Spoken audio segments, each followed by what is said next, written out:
an outpost here. Thank you for joining us. Thank you for your interest in housing people in this country.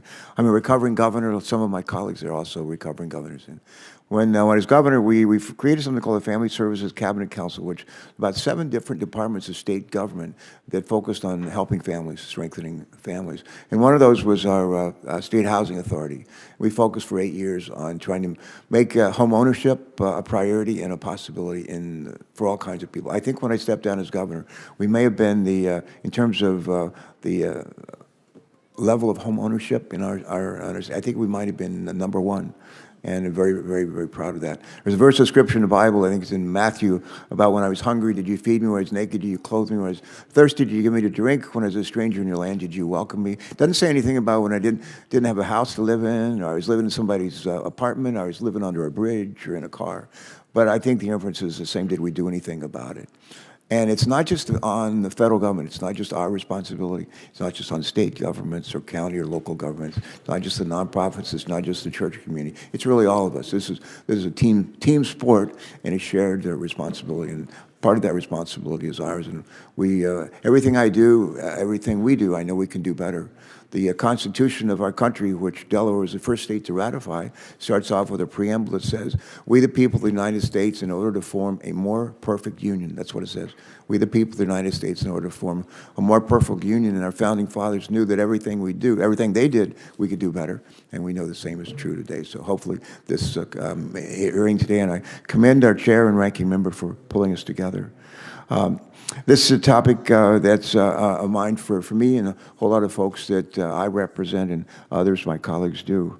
I think in Delaware we made a fair amount of progress in recent years, including investing some $78 million from the American Rescue Plan to invest in affordable housing. And while these investments are a big step forward, I continue to hear from communities in Delaware and actually outside of Delaware that need us to do a bit more. And I'm encouraged that there's bipartisan support on this committee, as there is on many issues, to tackle this challenge.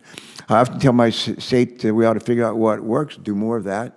When I was governor, I was chair of the National Governors Association. We had an entity within the NGA called Center for Best Practices. We used to share ideas with one another, steal ideas from other states that worked.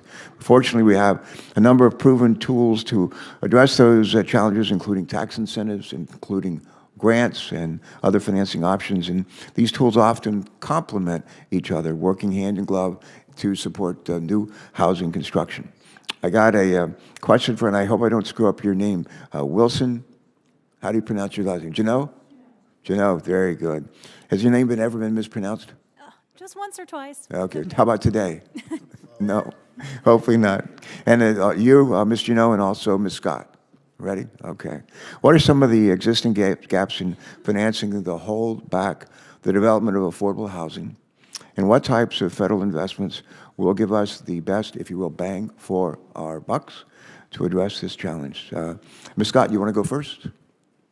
Sure. Thank you, Senator. Where are you from, Ms. Scott? New York. Welcome. Thank you. Good. Not far from you. Good. That's true.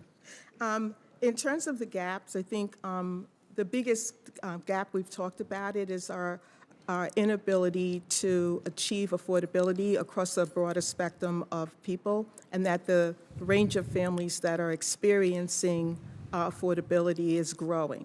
And so all of the housing programs, the tax programs, and the other housing programs that exist that provide for subsidies, for tax credits, and all of that are necessary. But in addition to everything, we also have the growing concern today about the rising cost of construction, the cost of labor. You've heard the list of things. And so I think that what we need to do is to find ways to really increase the value of the credit and make sure that we can really reach more households. I think the best programs have already the low-income housing tax credit, the CDBG and home, and a host of other programs like that are providing the kind of resources we need. It's just that the scale of the problem is growing, and so we end up with the gaps that we're talking about in our ability to achieve the greater outcomes that we're looking for. All right, thank you. Ms. Janelle, please, same question. No, again, I agree with Ms. Scott's response. I've been at this for 30 years, and I wish we had found the magic bullet already, but we haven't. We need Would that be since birth? hardly, but we need every tool in the toolbox and more of it. And from your experience as governor, I'm sure you encountered, all markets are different, even within the smaller state of Delaware.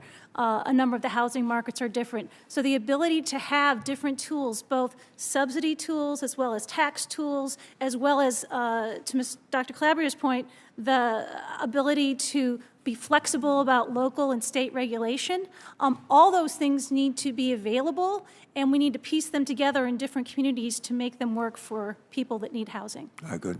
Mr. Chairman, my time's expired. Can I have 15 seconds to just mention one other thing? One of the things we did in Delaware when I was privileged to be governor is we, in our state housing authority, we said that for folks who were on welfare and went to work and started making money, that they did not have to pay taxes on the beginning of their earnings. That went into a separate fund. They could use that money for down payments on either an apartment to move into or a house to buy. So that's just one of many ideas that I think is worth pursuing. Thank you, Mr. Chairman. Thank you, Senator Thank you Carper. all. Out today with a very good proposal, Senator Cardin with Senator Young. Well, thank you, Mr. Chairman, and I just really want to underscore the